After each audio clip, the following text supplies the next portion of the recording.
Mrs. Warren. I hope you enjoyed our guest speaker today. Grandma Warren came. Let's see if she'll want to join again. Grandma, do you want to do another story with the kids this time? I think you'll enjoy it. Grandma? Grandma? No, I'm not reading again, Nicole. You do it this time. Tell the kids I said hello. All right. Guess you're stuck with me, friends. I'll be the one to read to you since Grandma won't. All right. Well, it's probably a little too small of a print to begin with for Grandma. My necklace is messed up. All right. So before we get started, we've been reading Toby's story. We know that Toby has now found his adopted family. We know that they are working in some kind of facility where he will help the elderly and that they're planning on training him. Last time we left off, he was introduced to a boy, and the little boy's grandfather was going to be moving in. So we are on chapter 4 of Toby's story. The boy stood still, holding me, and carried me securely in his arms as he and Mona went inside.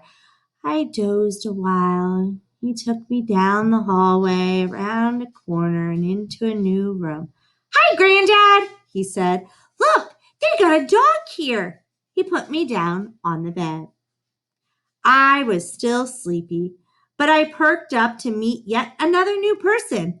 This one was an old man, sitting on the edge of the bed in the room with boxes on the floor and a suitcase open on a chair. "Well, hello there," the new person said as I crawled onto his lap, the better to sniff at his shirt and worn, wrinkled hands. He smelled of soap, and he was chewing something minty. I licked my chin, and which was covered with gray whiskers. I did not yet meet a person with fur on his face, just like I had. "He's Toby," said Mona, who was standing at the door holding her hands together in front of her and was shifting her weight from foot to foot. "That's Mona," the boy said. "She's training Toby. He's going to be a therapy dog."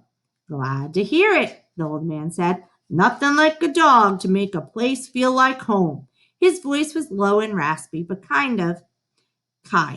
"A person who trains dogs has to have a good heart," he said, looking keenly at Mona. "Tyler doesn't have a girlfriend, do you know?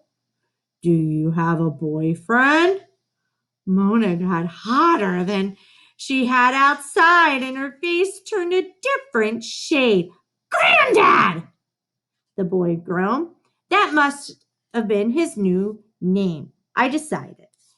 He was Granddad, and the boy was Tyler. "No harm in asking," Granddad said. "You're embarrassing her and me. Geez, Granddad. Look, Mona, this is his box, Granddad's trophies. He used to be a track star in college. I could put them up on a bookshelf. Want me to?" Long time ago," Granddad said, chuckling. "Sure, put 'em up there." Tyler began pulling clumps of paper out of a box. He pulled the paper off bright, shiny statues and began arranging them on a shelf. Mona came over to help. Her face still was a little hot. Tyler dropped a wad of paper on the floor, and I shook myself and jumped down from the bed. Granddad's room had carpet on the floor, and it felt a little rough and prickly against my sore feet. I shook them out one after another, but it didn't help much. "Oh, Toby, what are you doing?" Mona laughed. "You look so funny."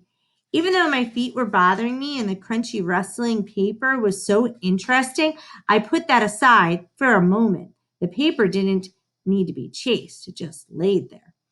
And still, those noises it made. Exciting. I stalked toward a clump, crouched down, paused to make sure it wasn't about to run away, and leaped.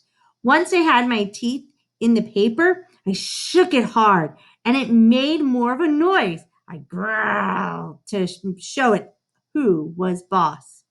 Tyler and Mona laughed. Granddad chuckled. There's going to be a track star, too, he said to Mona, following in his grandfather's track shoes. Yeah, well, Tyler's voice trailed away from the woman, came into the room wearing jeans and a jacket. Dad, how about heading down to the cafeteria for lunch? She asked. Sure thing, sure thing.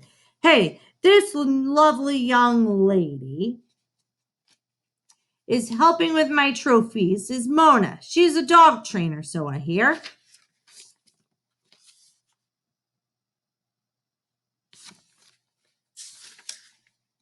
Hi, Mona mumbled. Well, nice to meet you. The woman went to sort a metal cage that was against the wall and brought it over to the bed for Granddad. I had started to learn that people in a new home leaned on these cages sometimes when they walked. But they had to go in and out of the cages as they pleased. So the cages were not like a pen where I once lived with my mother people. I was already starting to learn I can do many things that dogs cannot. Well, just finish up the trophies, Tyler said. I'll come over after in a minute. The women and Granddad left the room. I stayed with Tyler and Mona and the paper balls. So, you run too? Mona asked, setting the last trophy in its place. Wrestling with the papers had tired me out. I flopped down on the floor. I had relief to get my itchy paws off the prickly carpet. I didn't have the energy to chew on them at the moment. I closed my eyes again. Yeah, kind of. Tyler sounded worried. I opened one eye for a quick peek at him, but I could not see any threats, so I closed it again. The thing is, I'm not good at it, really. Tyler went on. I get tired so quickly, but Granddad likes the idea of me running, so I don't really tell him. Anyway. Want to come to lunch with us? Maybe another time. I felt Mona reach down to scoop me up. I didn't even open my eyes as I snuggled deeper into the warmth of her soft t-shirt. Toby's so calm right now, there's some place I want to take him. I'll see you later, okay? Mona carried me out into the hallway where she went one way and Tyler walked off into the other direction. I drifted off to sleep as she carried me and stirred me when I could tell that she had stopped moving. Toby, wake up, little guy, she whispered to me. I could smell that we were in a different place of my home, a place I have not explored yet. Everything here was very quiet. When I opened my eyes, I could see there were no people in chairs sitting in the hallways. Nobody was walking around using metal cages or long sticks that they called canes. There was a new smell in the air. My nose twitched. I did not know what that smell was, but it was different from anything else I'd ever encountered. It did not smell delicious, like something to eat. It did not smell harsh enough to make my nose sting, like the water that people used here to wash the floors. It did not smell as if it was digging, like the dirt in the grass outside, or anything of chasing, like the furry animals. It smelled quiet. That was all I could think of. That quiet smell all around. This is the hospice wing, Toby, Mona told her. Her voice was quiet too. She began walking up and down the hallway with me. Sometimes we passed open doors. Each room had a bed. People were laying in some of the beds, and they were quiet too. People come down here when it's their time, Toby, Mona said to me. My mom explained it to me, and it's not as sad as you think, really. It's a peaceful place. Families can come together while they're waiting for the end. She walked a little while I lay in her arms. I just wanted you to see this, to start getting used to it. You're going to do good work here, Toby. I know it, Mona said. She kissed the top of my head. It's not just how calm you are. It's the way you love people. You love everybody you meet, and that's what the people here need. I yawned. Oh, CB Boppy, she hugged me. Okay, I'll take you back to bed. The bed that Mona carried me to was around the cushion of a small room near the front desk. There were shelves in the room with boxes, containers on them. People came in and out of them all day for what they needed. There was a bowl of water there, too, and another for food. And Mona would make sure that they were both filled up before she rubbed me behind my ears and kissed me and went all away for the night. That was the strange thing, though. She always went away for the night. As my new home grew quiet around me, someone would turn out the light in the little room, and I'd lie there in the dark wondering where Mona had gone. What about her mother, Patsy? What about the new boy, Tyler, and Granddad? Or even Fran sometimes frowned at me and almost never smiled. With no people, no treats, no fascinating new smells to distract me, this was the time when my feet itched the most. I lay in my bed and I gnawed at them as I thought about all the people I had met in my new home. Which one did I belong to? Who was my new human family? At first, I thought I belonged to Mona and to her mother, Patsy.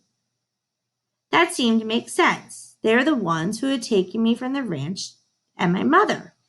They spent the most time with me, and I always felt love in their hands and heard it in their voices. But they went away and left me at nighttime, and I was sure that a family was not supposed to do that. What about the other people? What about Tyler and Granddad? What about Fran? Did I belong to them?